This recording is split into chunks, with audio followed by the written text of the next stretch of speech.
So I think it's best for us to start the webinar. I am Candice Chirwa. I am from South Africa. I am a menstrual activist. I'm very passionate about gender health issues. And I'm not alone today. I am joined by my co-champion, Shisina Kopungu, who is the Community of Practice for Gender and Youth Advisor. We also do have other members who are working behind the scenes to make sure that this webinar works seamlessly. Alrighty, so today our agenda is a really exciting one. Beyond just, introducing new members to the Community of Practice the Gender CoP, we're also going to be having a very informative conversation with Bafana Kumalo. It's going to be a Q&A session around the programs that are sort of targeted towards men in including them in gender equality. Then we're going to get into the fun practical part of learning about reflection and action tools with Courtney McLaren and Francine Wood. And then we're going to basically apply everything that we've learned into our breakout rooms as a form of practicing and engaging with our members. I'd also just like to implore everyone that if you do have any specific questions to the person that is speaking, please make sure that you are using the everyone chat and you're just basically mentioning who the question is directed at as a way for us to facilitate and ensure that your questions are being met. I would just like to introduce our speakers before we move on to our community of practice overview. By the way, sorry, I got my session completely mixed up. Please can we go to the next slide? Sorry. Thank you. All right, so just to let you know before we get into everything, the Gender CoP is a really cool sort of organized, not even necessarily an organization, but a community where we focus on everything gender. We host events, webinars and coffee chats, and we also basically aim to ensure that people are included in a inclusive dialogue, and that it is very localized, but it also has important tools and resources that anyone, whether you are a student, a youth practitioner, an activist, has access to. So the point of the Gender CoP is to make sure that we are interacting and engaging through insightful discussions with expert speakers. And we also want to ensure that we are providing practical strategies in terms of how we can improve our gender intentional work, whether that be in policy spaces or actually on the ground or in implementation. The Gender CoP is here to help. And what happens is that every Monday we have a gender newsletter which gets released virtually. So you can join the Youth Power platform and you'll have access to this platform as a way to have resources, job opportunities, and also be up to date as to what is happening with the upcoming Gender CoP events. Next slide, please. All right, so now we're getting into introductions. So today we are joined by three incredible speakers and experts. I will just briefly run through their bios. So our first speaker who is going to be running, basically we're going to be having a facilitated Q&A conversation is Bafana Kumalo, who is Sonke Gender Justice Co-Executive Director and also one of the organization's co-founders. He has a long and accomplished track record in the NGO sector. He was a senior gender technical advisor for Gender Health South Africa. In that capacity, he worked with the South African National AIDS Council, the National Department of Health, Provisional and District AIDS Council, and the Department of Basic Education to integrate gender into all HIV-related public health strategies, incorporate comprehensive HIV prevention strategies and information into all educational related policies and programs for schools and communities, and support the South African government and community organizations in quality assessment and improvement of HIV prevention services. Followed by that, we are going to have Courtney McLaren, who is the Monitoring, Evaluation and Learning Advisor at the Center of Gender Equity and Health at the University of California. There she works on the USAID funded Agency for All project, contributing to research, monitoring, and implementation activities within the project, bringing 10 years of experience in program implementation, monitoring, learning and evaluation, research and capacity building with a focus on gender norms, and social behavior change, family planning, and sexual and reproductive health, male engagement, and gender-based violence. And finally, we are joined by Francine Wood, who is a postdoctoral scholar at the Center of Gender Equity and Health at the University of California, San Diego. Francine works on several research projects, including the Bill and Melinda Gates Foundation funded Growing Up Great project and the USAID funded Agency for All project. She has over 5 years of experience in health education, program implementation, and monitoring and evaluation with a focus on family planning, maternal, newborn, and child health, and male engagement in maternal and child health. Her primary research interests are the social determinants of maternal and neonatal and child health, with an emphasis on gender and social norms and sexual and reproductive health. She also holds a PhD and an MPH in public health from Tulane University. So today we are really honored by, and we are sort of going to be having informative conversations with incredible experts, and I'm really excited to kick off the session. So next slide, please. I think we do have a next slide, or we're just actually going to remove the slide so we can have the Q&A with Bafana Khumalo.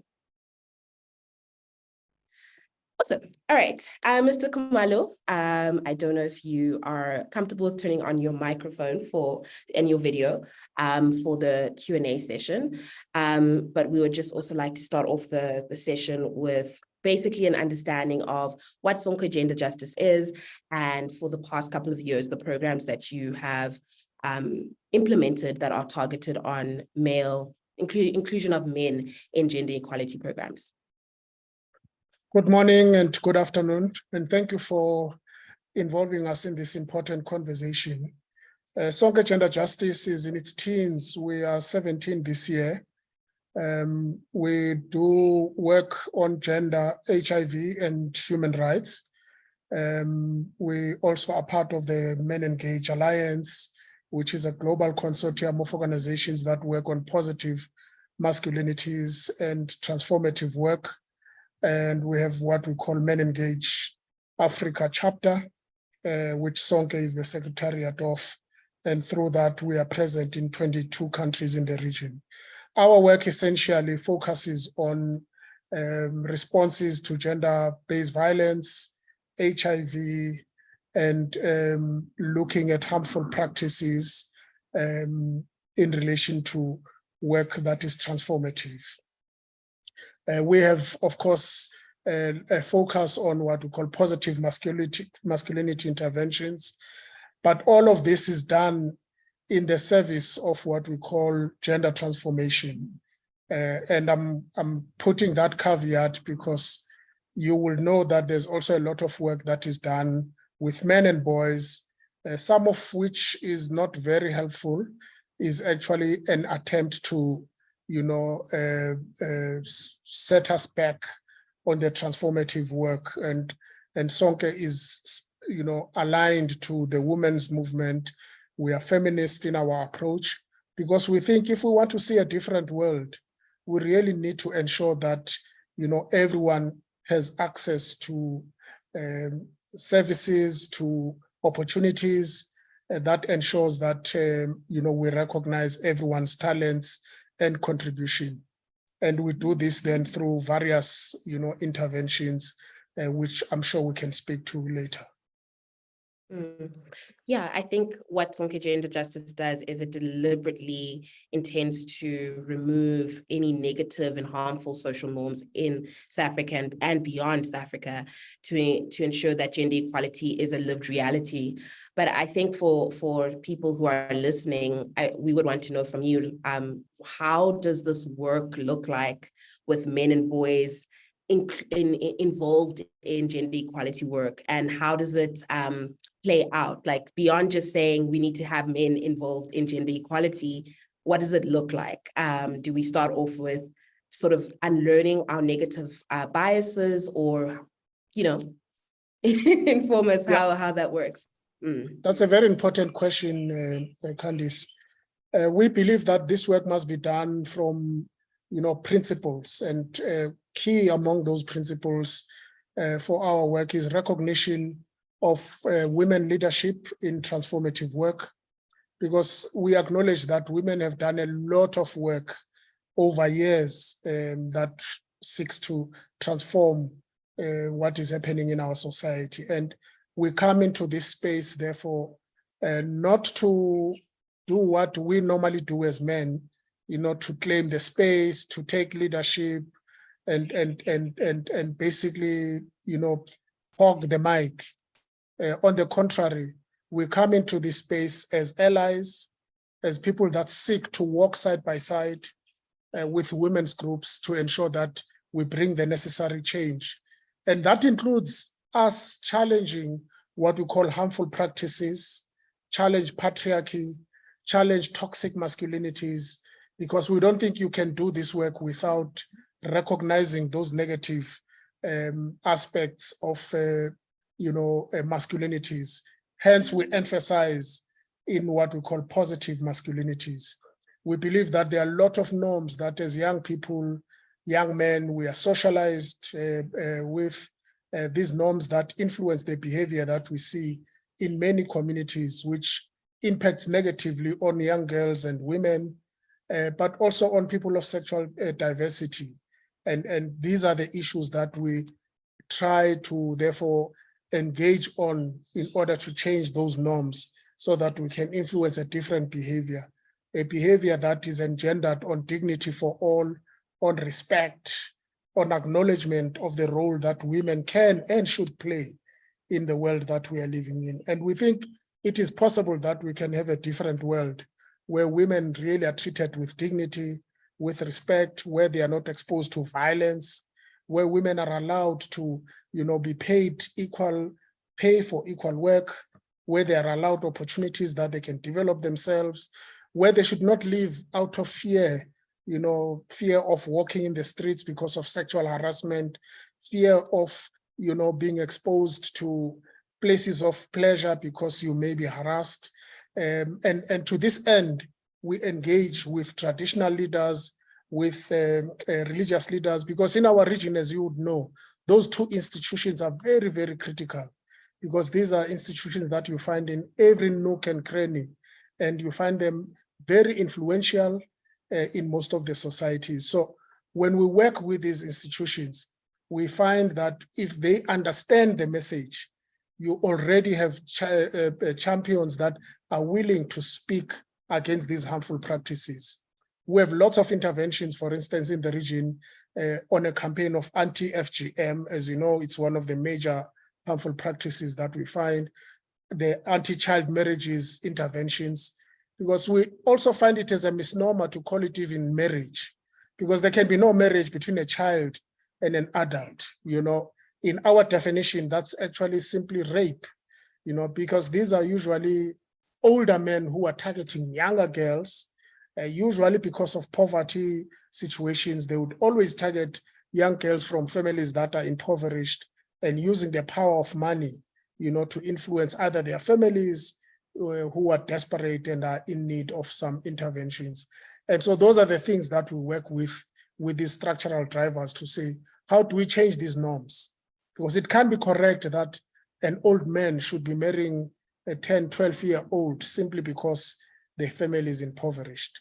What kind of a society are we hoping to be when young girls that should be at school, developing their skills and therefore contributing to the economy of the country and developing themselves so that they really feel that they are meaningful members of society who make a contribution to society? It can be correct.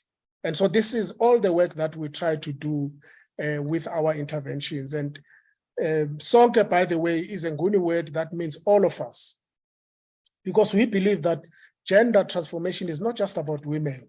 It's not just about men. It's about all of us in society who seek to make a difference so that indeed we all are in a world where there's mutual respect, there's acknowledgement of the contribution that all of us can make to make sure that we live in a harmonious world where everyone is treated with dignity and respect.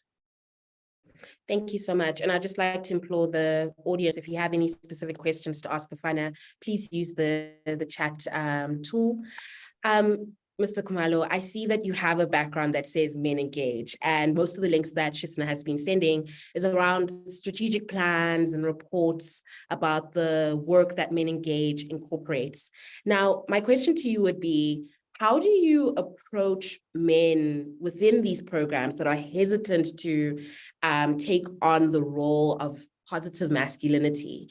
I think, toxic masculinity or patriarchy that is very harmful to both men and women is something that has been entrenched in our societies for decades and decades. And so what are the sort of tools that you use as a way to have men feel more comfortable to engage in the conversation of positive masculinity, and ultimately say that, you know, when it comes to caregiving responsibilities, like being a caregiver in the household or challenging traditional gender roles, how do you deal with the hesitancy from men who aren't willing to participate?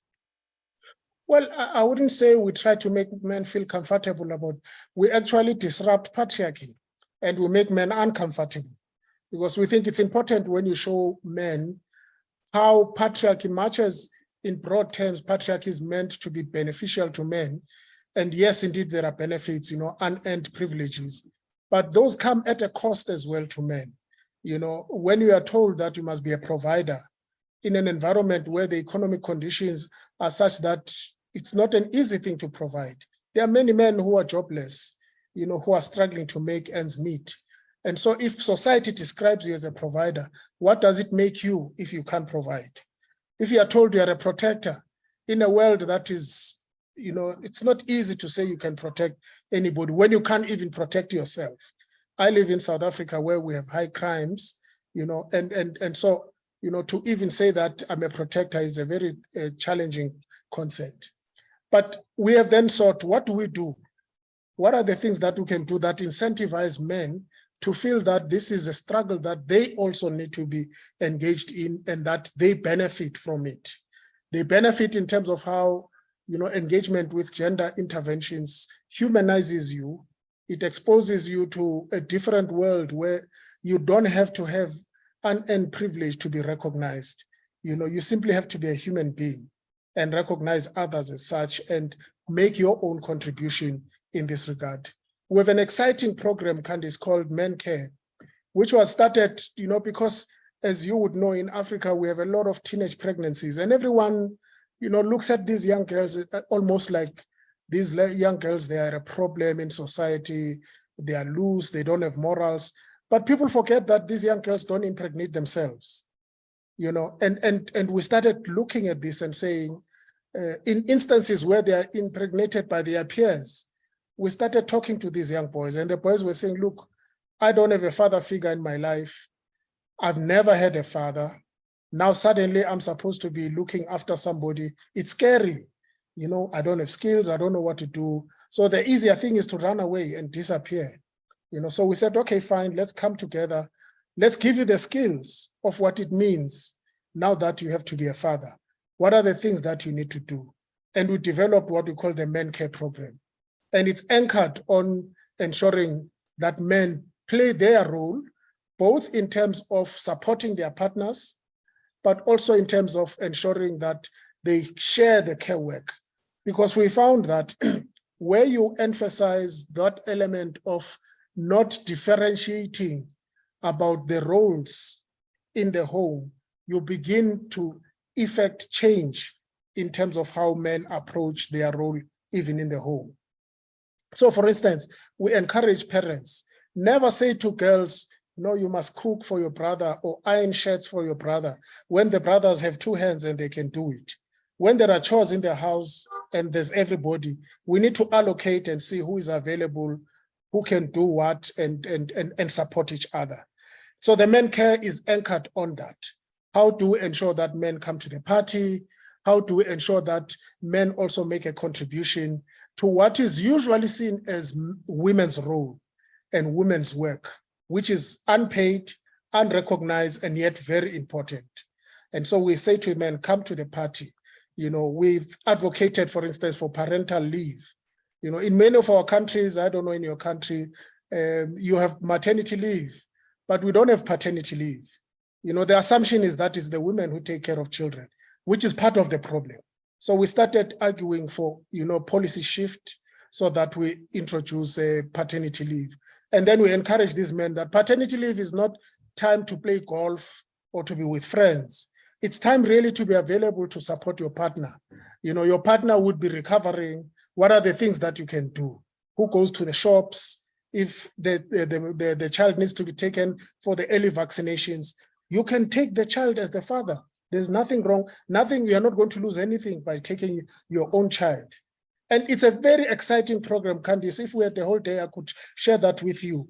But we're finding that men are finding this role of being caregivers as an exciting adventure, because as they bond with their children, as they begin to see what it means to watch this thing that you have brought to this world and how it relates to you, how this child begins to relate and get closer to you, you know, it creates a new problem for us, because the mothers now are complaining and saying, no, no, no, these men are too much. You know, when the child cries, he's the one who jumps first, and he wants to go to the clinic, because it's a new thing for men. You know, we think when a child is crying, they are sick. So the mother has to remind them, no, no, no, the child may be wanting to feed or may want a change of nappy, just, you know, do these few things and the child would be fine. But it's a nice problem for me when women complain that men are spending more time with their children, because it's a good problem. And what we see, therefore, the spin-offs is that in those families of these men that are in our men care program, there's less propensity to be exposed to violence. The men are much more happier. The men are taking care of their health because they want to invest in the future with their children. The men tell us, look, I want to see my child going to university. So this low esteem of men who don't go to clinics when they are sick, you know, changes when men are invested in the future of their children. They go to the clinic when they are sick, they take medication because they want to ensure that when their children grow, they are also there. Now, what does this mean, Candice? It means the woman who and the girls who usually, when the man is sick at home, who have to look after them. You know, sometimes a girl is pulled out of school because the father is sick so that she can look after the father. When we begin to change that mentality, it means then this girl can continue to stay in school. It means the woman who is the caregiver does not have to be the only one who takes responsibility. You now have the father sharing that chore. It means when the man is taking care of his health, he's not getting sick all the time, which means everyone in the home has enough time then to meaningfully engage in whatever it is for their development. And this program is a very exciting intervention for us. And we are keen at the moment to scale it up because we think it answers a lot of the gender problems that we are seeing in our society. Yeah, because my next follow-up question was going to be how, with your successful initiatives with men care in particular, do you sort of monitor your progress and monitor that the impact that you're bringing is actually changing societies in the best way? Because obviously, you know, you're getting the feedback from the mothers or the partners who are complaining about the father's role in the household. But from just from a broader scale, do you think that, you know, with trying to move the needle forward and including men in gender equality programs, that South Africa is doing enough? I mean, I'm from South Africa, I'm based here, and I can tell you just from my experience of being a menstrual activist, there's always just this deliberate intention when we're coming in to do menstruation workshops that the girls need to be separated from the boys. And this is still happening in 2023. So do you think that we are slowly progressing in South Africa and Africa in terms of achieving gender equality for both men and women and boys and girls, considering that the UN director earlier for International Women's Day said that we are 100 years away from achieving full-on gender equality? So your personal thoughts on that? It's a mixed bag, Candice, and you are correct. I mean, we have some successes. I think we have to recognize that. We have progressive policies. I often remind people that, you know, before 94, you have fewer girls that were in school, you know, because many families preferred boys to be in school. You have fewer girls in higher education. You know, you have fewer women in higher echelons in the private sector. And I think there's been significant changes in that regard. We have currently in our parliament, almost 44% women who are in parliament, which is remarkable. I mean, we would love to be like Rwanda or even Namibia with 50% plus, which will be a much more truer reflection. But I think we are on the way there. In terms of policies, I think we're not running short of progressive policies in South Africa. The challenge is in the implementation. But we also have, some shortcomings. There's still a lot of work that we need to do. I often remind people that policies do not implement themselves. Policies are never enough. We need vigilance. We need to continuously hold duty bearers accountable to make sure that they actually do what they've promised to do.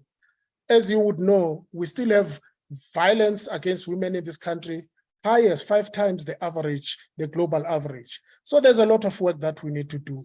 We still have harmful practices in spite of this progressive policy environment. So there's a lot that we still need to do. But I do think that we do need to recognize, that, we have moved somewhat, not nearly enough, but there is some positive steps that are forward. We just need to spur that process on so that indeed we ensure that this is entrenched in everything that we do in society. 100%. And I think just to wrap up our session with the main points, I think what I've learned throughout our sort of brief conversation is that language is very important in how we remove sort of these traditional gender roles and this expectation that when a father is babysitting, it doesn't mean that his care is permanent. We need to remove those notions and say a father is a caregiver, a father is a parent, a father is going to be present with taking care of their children. I think we also need to remove these expectations, especially gendering responsibilities in household tasks and saying that girls and women have to wash the dishes and then boys are involved in the handiwork. I feel that if we sort of remove this language where that is gendered, we can at least allow for young girls and boys to be whatever they want to be and contribute meaningfully in society. And I also would like to implore everyone to just really check out all the links that Chisna has dropped in the chat as a way to just keep up to date with the incredible work that Sonke Gender Justice is doing. I've been an avid follower of their work since I entered into the feminist space in 2018. And I've always just been incredibly amazed at how deliberate they are in eradicating gender inequality in different spaces, whether it comes to speaking directly to traditional leaders or trying to engage with men directly. I think this is an organization, especially in South Africa, where we have high rates of GBV and high rates of rape. This is an organization that is doing deliberate and appropriate and incredible work in trying to steer gender equality in the right way. So Mr. Khumalo, I'd like to thank you for your time. We do have a question in chat, so I don't know if you'd like to just respond to that in chat because we have to move on with the program. Can I just say one thing in 30 seconds, sure. Candice, because you reminded me, you raised a question about, for instance, menstruation, because it's a very critical question. We want to argue at SOC and Men Engage that menstrual health is not just the responsibility of women. As men, we have to take responsibility for that in terms of supporting our partners, supporting our children, supporting our peers. And we encourage young men, for instance, in school, if they have a little bit of money, how can they make a contribution to buy, commodities for their peers who may be struggling to have, commodities in this regard? As you know, Candice, many young girls have to stay away from school when they are having their menstrual cycles simply because they can't afford, menstrual hygiene products. Now that's unforgivable.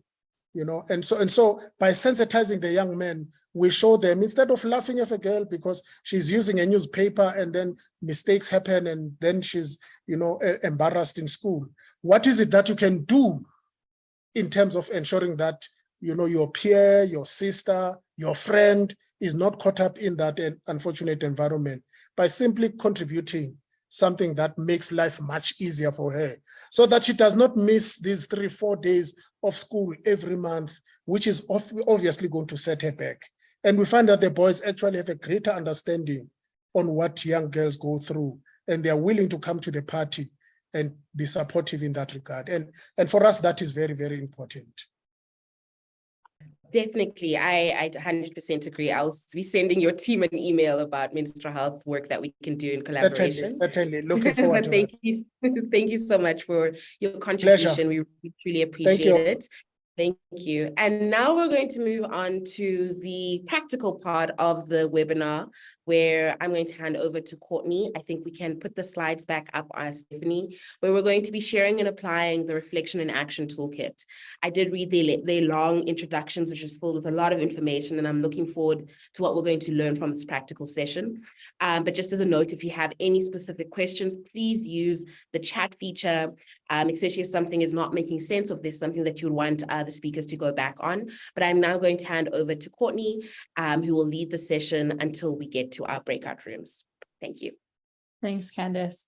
I've just been sitting here. Good thing I was off camera, because I've just been smiling, thinking like I wasn't prepared for such an amazing first session where it was so reflective. So thank you to both of you for just being so open and sharing. And similarly to what Candace shared, I have been a longtime follower of Sanke, so it's always lovely to hear all this ongoing work. So thanks again. Thank you for inviting us, really, too. So it's a real pleasure to be here with you all as part of the Gender COP. I've attended some of these sessions in the past, and I've always come away from these sessions learning a whole lot, and I'm hoping that you can do the same today. I'm sure I will as well again. So Candace introduced me, who I am. Once again, I'm Courtney. My pronouns are she, her. I am the MEL advisor at the Center on Gender Equity and Health, and I'm joined by Francine Wood, who I'll let quickly introduce herself again when she comes on. I'll share for about 15 minutes a little bit about the background of what we're talking about, and then Francine will talk us through a case study, and then we'll spend the rest of our time in breakouts and do some reporting out together as well. So today, as Candace said, we're going to move from like the what and the why this is important to kind of the how to, and just one approach, right? One tool in the toolbox that we can use to support male engagement and more intentional male engagement, really, within our programs. So as this slide kind of shows, so Francine and I are representing a project called Agency for All, and I think I have to do due diligence and talk about that for a moment. So that project is a USAID funded project. Another colleague of mine is here too, so it's so nice to see them on the line. We are a research consortium. We're working to improve concepts of agency and empowerment within global health, specifically across over 10 countries at this point, where USAID funding is currently. So we're also working a little bit outside of health on some cross-sector topics like gender-based violence. We work on social norms, and we're doing some emerging work in climate and resilience. So we are a global health project and have that hat, but we also do some work outside of that sector. And so we're really interested in social and behavior change work as we think about agency and empowerment, and really working through locally led partnerships with research partners, universities, you see here, and implementation partners based in the countries for which we work. So we can go to the next slide. So again, what I'm going to be talking about today is called the Reflection and Action Tool. It's called Reflection and Action Tool, integrating a life course approach into programming. So really more of a program lens with boys and men. And it's really, again, like much like the opening remarks spoke to, the basis of this tool is really thinking about gender transformation. It has a feminist lens, and the whole goal here isn't just to engage men, but to engage men and boys more intentionally in our programs in order to see improved gender equitable outcomes, improved gender equity. So that's really the lens for which we developed this tool in 2020, 2021. So if you go to the next slide, again, I'll finish the project spiel for a minute. So I do have to say that this tool is not from the Agency for All project. It's from the Passages project. This was a project that ran from 2015 and 2022. And this project similarly was interested in generating evidence. So it was a research project as well.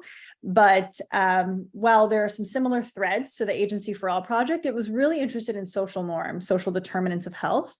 Again, global health, but some work outside of global health too. And this project had a really strong youth focused as well.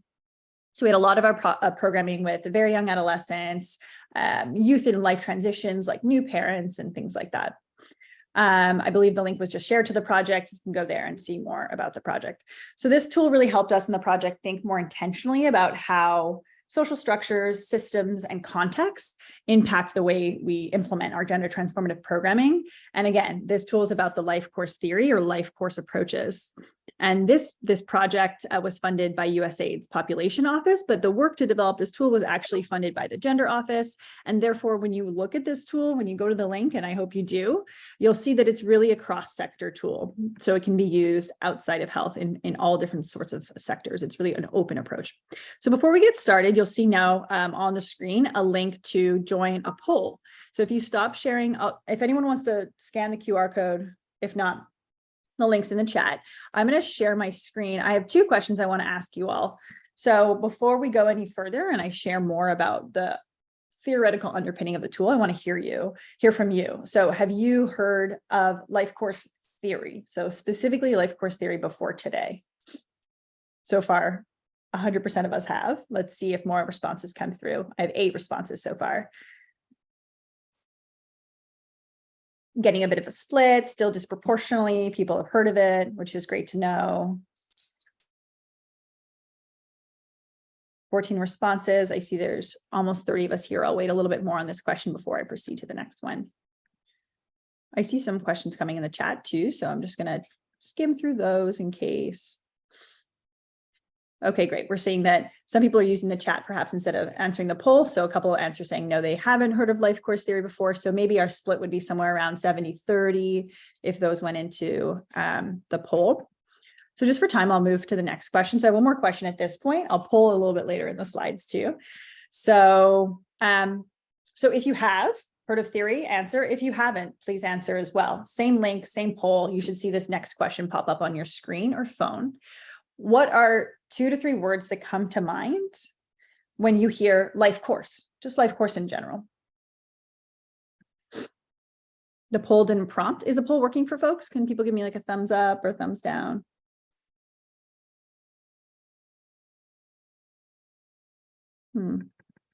Yeah, thumbs up.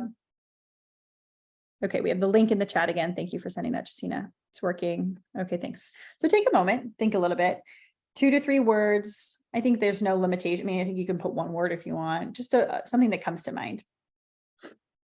So someone's lifetime, life course, that there are phases, definitely. Direction. Yeah, that's a cool word. Journey. I like that. Oh, we have journey coming up a little bit bigger. Growth, inclusive, personal development, social norms, roles, continuum. That's also a really nice word. Feels like a good synonym to journey. Sustainability, progression, a life project. I like that. Aging. I mean, sure. Seeing some words come through the chat too. We're born, we grow, we reproduce. Yeah, there's an element of that too. Trajectory. Nice. Lifespan. Definitely related. Very core principle. That there are events, very importantly, yes. Equality. So it seems like the biggest words are journey and then lifetime, and then we have a lot of other words kind of across the map coming through. We've had 14 responses, which I think is a pretty good showing. So I think we can go back to the slides, but this is a really good indication of what kinds of thoughts you have. And then most importantly, that first question around the level of familiarity. So it sounds like a lot of us are familiar with this. Oh, that was so fast. Thanks. Great.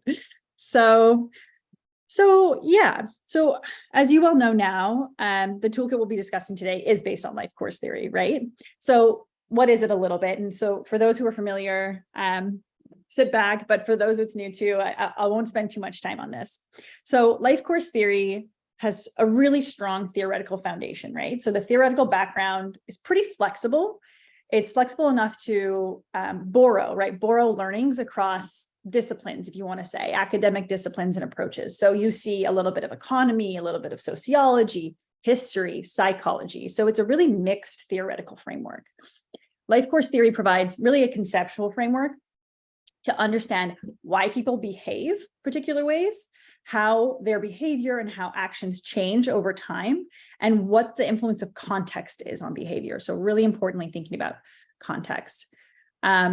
So as some terms came through in the what's that called, word cloud activity that we just did in the poll, you may have heard of terms that are tangentially related to life course theory. So lifespan, life stage, of course, age segmentation. Life course is not those things, but those things are kind of embedded in life course theory. So simply, it suggests that our behavior as people is embedded in our broader social and contextual fabric, suggesting that as we age, once again, a term that came up, we pass through stages, another term, based on not only or not even at all our age, but other social meaning, right? So a nice quote that I like to refer to is that our life course is a series of age-related patterns of behavior. So a series of age-related patterns of behavior that are embedded in social institutions, our personal experience, and social history that in ways give social meaning and personal meaning to the passage of our biological time, right? So biological time is really just one small factor in bigger ecosystem for which we work. So you can go to the next slide. So how can life course theory meet men's unique needs? So kind of bridging what I've just shared with our opening Q&A. So we know that programming with males can be fragmented, right? We engage men at a single time point in life. We perceive men's needs to be static or not changing. But we know that boys and men, just like women and girls, and their needs are not static. They're cumulative. They're shaped by their individual factors. They're shaped by social and environmental factors. This life course approach then recognizes that boys and men have agency, right? They're also strong actors and the capability to make their own choices, but that also these choices are embedded within the systems of opportunities and constraints that are afforded to them based on their context. So we know that gender transformative programming should work with boys and men throughout their lives in different ways, using different approaches depending on what stage that they're in. So taken together, programs can use this life course theory and approach and the principles behind it to more intentionally engage men in specific time points for greater potential impact and greater gender equitable outcomes. So next slide, we'll get into the tool now. So the reflection and action tool, what is it, right? So this tool, again, developed a few years ago and tested with a few programs, really emerged from a background paper that was really summarizing the theory that I just shared on a slide or two.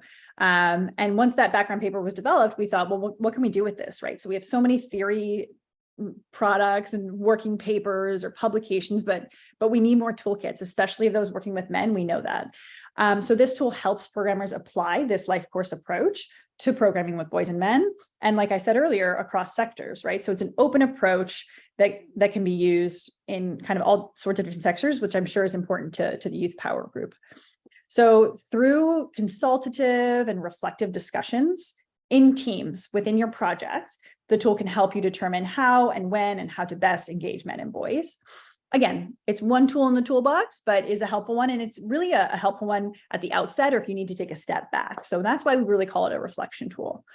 So it can help identify strategic entry points or adjustments you need to make.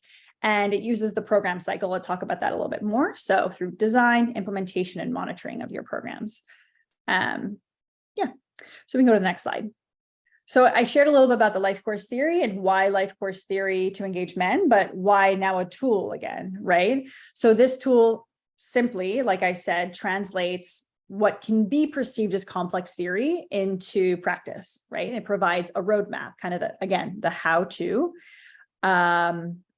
of how practitioners can apply the tool and identify, as I said a moment ago, entry points to begin the work, right? So sometimes we use these tools to design our programs, and sometimes we're midway and we don't kind of know what to do or where to start. So it has a kind of flexible approach that you can take it at the stage that you're in and implement it where it makes the most sense. Yeah, I would say that the tool, so here again, let me just open the slide. Yeah, so it's just a framework, and it just really tells us when the best time is to engage men. Let's go to the next slide. I think some of this is a little bit overlapping, so that's my bad. So yeah, 2 slides ago, I think I mentioned there are framing pieces in the tool, right? So we use the program cycle, design, monitor, implementation, monitoring, and evaluation. And the other element we use is what's called life course principles. So life course principles are kind of the foundation of the theory itself. And here I want to go into a little bit more detail because this is the grounding of the group work that we're going to do together as well. So when you're confronted with this tool, when you start looking through it, you'll see that these two structures really guide you, the program cycle and the principles. So the 5 principles here you see on the screen are lifespan, which came out in our word cloud, agency, time and place, timing, and linked lives. All of these principles will have profound impacts on our individual lives, on our relationships, on our health, again, cross-sector, on our livelihoods, employment opportunities, education. But not all of these principles may matter at every life stage. Not all these principles may matter in every context, right? So we really take it as they go and see how applicable they are, again, at those specific time points, entry points, and for your program. So this will tell you kind of what makes the most sense and how to go about applying these principles. So maybe just at a glance. So lifespan is the human development of people, right? And how our life changes throughout this lifelong process. Again, these terms came up in our word cloud. So it purports that people change in biological, physiological, and social terms as well throughout their lives. That we're always kind of not only just physically developing, but socially developing, and we're adapting to changes in our context and environment and continuing to learn from others throughout, infanthood, childhood, adolescence, adulthood. So the second principle is agency, right? So the ability to set goals and act on them. So people's life courses are formed through those choices, right? Those ability to identify choices, act on those choices, and face external resistance to choices. They're shaped by social institutions, like I said, like family, religious organizations, economic systems, or political changes. And those are affected over time, depending on the context. So these choices, the agency that someone might have, can be limited by the options they have available to them within a context. So you may see someone marrying at a certain time in one context, marrying at a different time point in their life course in a different one, right? So you see that context really plays a huge bearing on one's agency over time. And then, of course, the social systems around them that have an influence on one's agency and their ability to exert their agency. So the third principle is time and place. Time and place states that these agency and actions that I just described really depend on the social, political, economic, and environmental structures for which we all live, right? So I've talked a lot about context already, so I think this is probably resonating by now. But really, these geographic, cultural, social features shape our life course. So they shape us without us even knowing, and then we react to them. Like we react to historical events, to health-based events like pandemics, to political events like elections, civil unrest, all of this stuff. For example, in an urban context, you may be offered, as an individual, more opportunities for a young person, for example, to be employed than in contexts that are rural, right? So context really matters. And that's an example, of course, from more the economic sphere. So the fourth principle is timing. So in that one's life course, the consequences and meaning, of an event depends on when it takes place, right? In the trajectory of someone's life. So the meaning and consequences of someone being pregnant young or unmarried or in school are very different to the consequences if you are older, married, at the point of education for which you wanted to achieve, right? And then, of course, by context. So all of the timing pieces are really important. And then the final principle is linked lives, right? And so that's, again, the social fabric piece, that events in the lives of me, my individual life, have a bearing on the events of the lives that are around me. We're linked together. So people's events can also link you. So they'll influence your life course through kind of start to end and can have lasting effects to your trajectory in your life course and the life courses of your family or other interpersonal relationships and those around you. So if we go to the next slide, the reflection action tool, like I said, is divided across the program cycle. So you have these key life course principles woven throughout the tool for consideration. In each section, the tool provides questions, reflection questions that you can discuss as a team, and suggestive actions that you could take. Again, those actions really depend on your own program and your own context, but we suggest some to consider. These questions are linked for programs to really think actionable outcomes to every question. We don't want to just pose questions for you to discuss, but really make you think, well, what's next and how can I use this information? And that's where the really kind of applicable tool piece comes out of this. This slide and the next 3 slides just shows kind of a snapshot of what it looks like at each stage of the program cycle, like I said. So here an example for design is a question like, what events have taken place in earlier life stages? So you would come to this team prepared. There's an icebreaker in the tool you'd first do, and there's a matrix that you can fill out. And so in that matrix, you'll have already identified, you know what program you're talking about, you know some of the population groups you're talking about. So when you encounter these questions, you really know what they're phrased to dive deeper into. So you'll be like, what events have taken place in earlier life stages for this group of men and boys, for example. So that's trying to get to timing or lifespan, or how have such events in earlier stages led to their current experiences? You know, how have some earlier trauma affected psychological development, or how has economic opportunities they were or were not afforded impacted their current economic status today, right? So it's really understanding all this social context. And then we say, you know, at the design stage, think about your program log frame, theory of change, monitoring plan, and consider what these learnings have bearing on the bearing of the design of your program. Next slide, again, a snapshot from implementation. Questions like, how do social events and expectations affect boys and men's participation in your program, right? So again, that's time and place. How do these events that have taken place at the social or environmental or context level affecting your male engagement strategies? So then, you know, if maybe you didn't make it into the design stage, how can you adapt existing program activities to consider these events and these lived experiences? Next slide. For monitoring, learning, and evaluation, you have questions like, does your program offer the opportunity to generate knowledge on the effects of program elements that address different turning points? So turning points is another life course theory that's embedded in the tool within those principles that are about, you know, when people move from one stage to another. So like before and after becoming a father, are we really in our programs that are gender transformative, digging into the effects of that life transition on men? And I'm reminded of some of the earlier remarks at the Q&A around becoming a father and those kinds of engagements. Like, are we really in our program making enough effort to learn? So here, consider a rapid assessment, a small study, some sort of evaluation that's small scale and doable and feasible, where you can capture those learnings. Okay, so I think with that, I just wanted to go back to a poll quickly. So we're about to go into breakouts for the next 20 minutes. But before we do that, I wanted to hear a little bit about, if you stop sharing, I'll share back, about who has already experienced applying a tool. Let me go to the next slide. Applying a gender equitable, but specifically a male focused tool to engage men and boys in your program. So who's actually done the process of implementing a toolkit in their programs to date?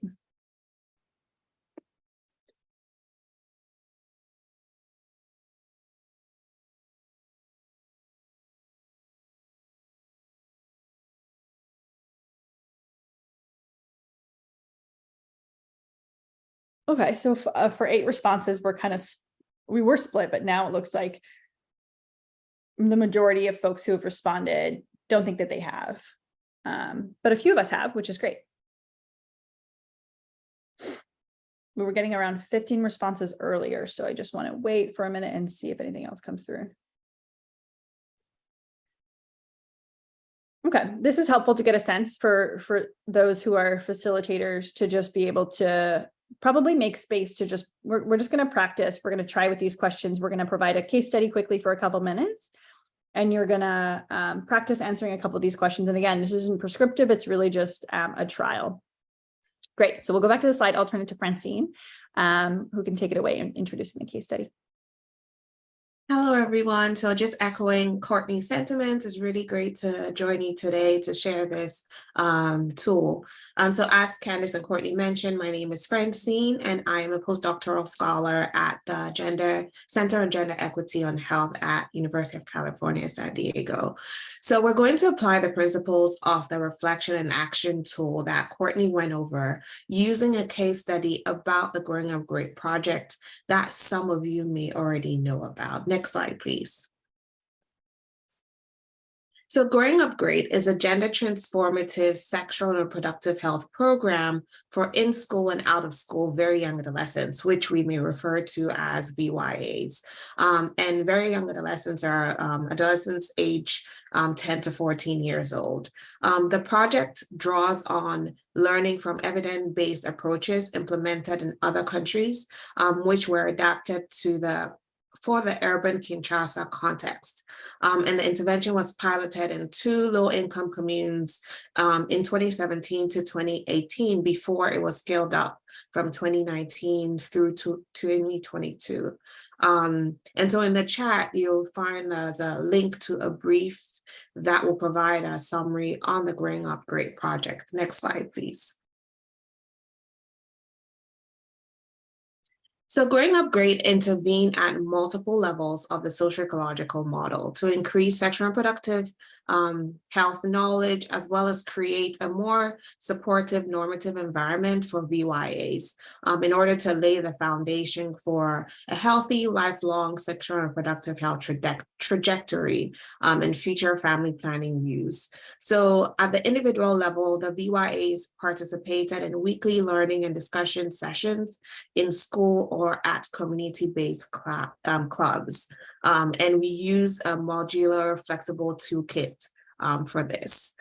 Teachers were trained to support these clubs and to integrate the toolkit into the classroom-based lessons of the Family Life Education Program, which is the DRC's version of Sexual and Reproductive Health Program. Parents and community members were engaged in small group sessions to reflect and discuss norms and behavior supportive of sexual and reproductive health.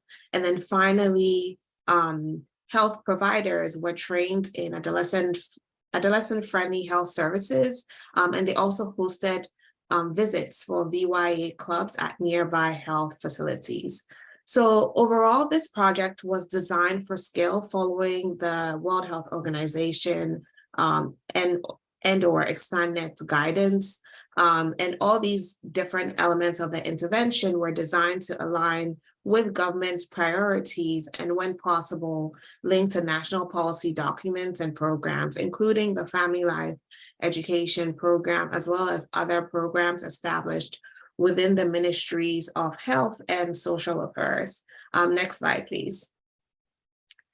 So now that we have a very quick snapshot of what Growing Up Great is, we're going to break into groups based on the program life cycle, so the design, implementation, and monitoring and evaluation.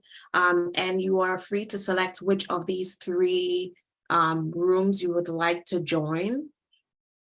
And so once you're in your group, we'll have a facilitated reflective discussion on applying the tool, using this case study, and we have pre-selected questions from the guide because it's unrealistic to try and do this in the entire thing in 20 to 30 minutes. And so within your groups, you just try and cover as many as you can. And if you do cover just one question, that is also completely fine.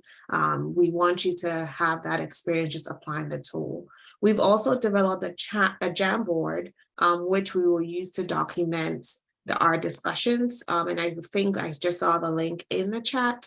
And each group should also identify a note taker and someone to report out.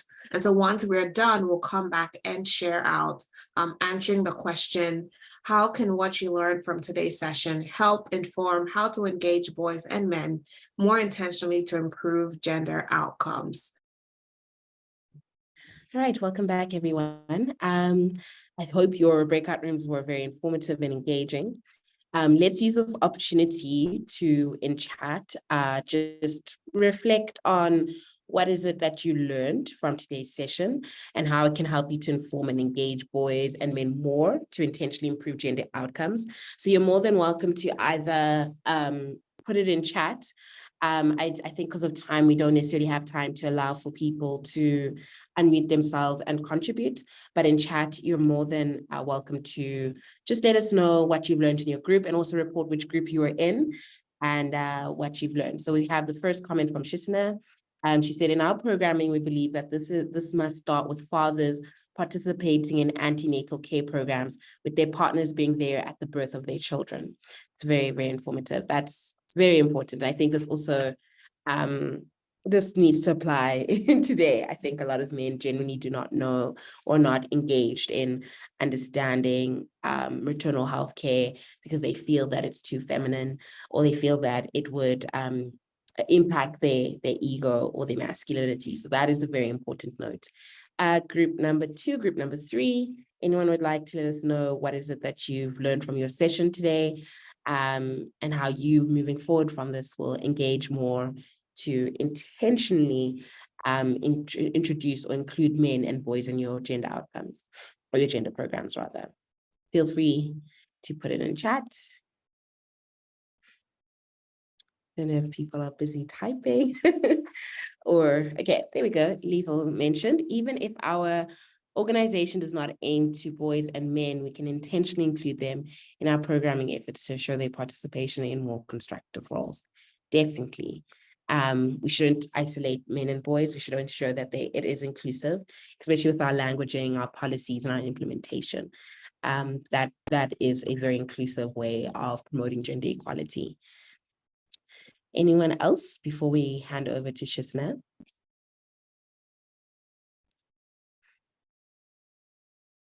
If you want to still contribute, okay, there we go, Nini. There we go, cool. So breaking patriarchy starts with awareness of how capable women are in transformation, role modeling, inclusion at design, and implementation of programs is important. For the monitoring group, using interactive tools to measure the process by using graphic and digital tools, definitely. Eric mentions whatever approach we must take into account the unique spaces and realities boys and men are in and seek to safely develop and transform their mindsets. The word safely is very important there, right? Francine says in our M&E, we need to think about the different life stages men and boys will go through and adapt M&E tools as they go through the life stage. Very, very critical. All right, so I'm going to hand over to Shisna, who will basically do a summary and close off and just inform everyone about the Gender COP and any extra events that we might have for the rest of the year. Thank you, everyone. We really appreciate your engagement, and we hope that this tool will be something that you can use practically. We wanted to show here's some project legacy resources from the Passages Project. If you ever want technical assistance, you can go to info@passagesproject.org or find more information about the Passages Project. They have produced several great tools and materials. Overall, we want to thank the speakers, Courtney, Francine, Bafana, for such a wonderful, insightful and reflective session on how can we effectively engage men and boys in our work. To end, I wanted to just provide some resources, additional resources on this topic area, and I'll put it in the chat as well. These are all the resources that we discussed in the session from Men Engage, as well as from IRH. CARE also has some wonderful resources as well. And they have a manual for engaging men and boys in emergencies. And then there is also Gender and Youth Insights for Integration and Implementation, a guide to action by the USAID Gender and Youth Activity group. I also wanted to put more information about upcoming events that will be happening at Youth Power. Well, actually, upcoming events on gender and youth. So on March 18th, we have from EduLinks access to comprehensive sexual education through digital resources. There's also this really great session that we've been promoting on our newsletter from the Interagency Gender Working Group Male Engagement Task Force. And this is also on May 18th on the do's and don'ts for engaging men and boys in health, a learning and exchange session on how to apply relevant tools and frameworks. So hopefully some of you can enjoy, because the Male Engagement Task Force has such great resources on this subject. And then lastly, on May 31st, we will have a virtual community networking session. One of the asks from community of practice members was to network, to get to know each other, and to talk informally with each other. So the Youth Power Youth Engagement Community of Practice will be hosting this networking session, and so hope you can attend that as well. And then lastly, we are in the Gender COP, we are trying to spotlight different members of the community of practice. So if you'd like to nominate yourself or someone else, we will spotlight you in our weekly Mindful and Wishful Mindful and Wishful newsletters, as well as spotlight you on our LinkedIn pages. And so you can fill out this form to nominate yourself. Overall, we want to thank you for your participation. Hope these resources will be helpful. We will be sending a recording of this session and the materials as well on youthpower.org in the discussion groups, and we'll send it to everyone who is registered for this webinar. Thanks again, Courtney, Francine, and Bafana. And we look forward to seeing you again at our next Gender COP meeting. Have a good evening or a good morning.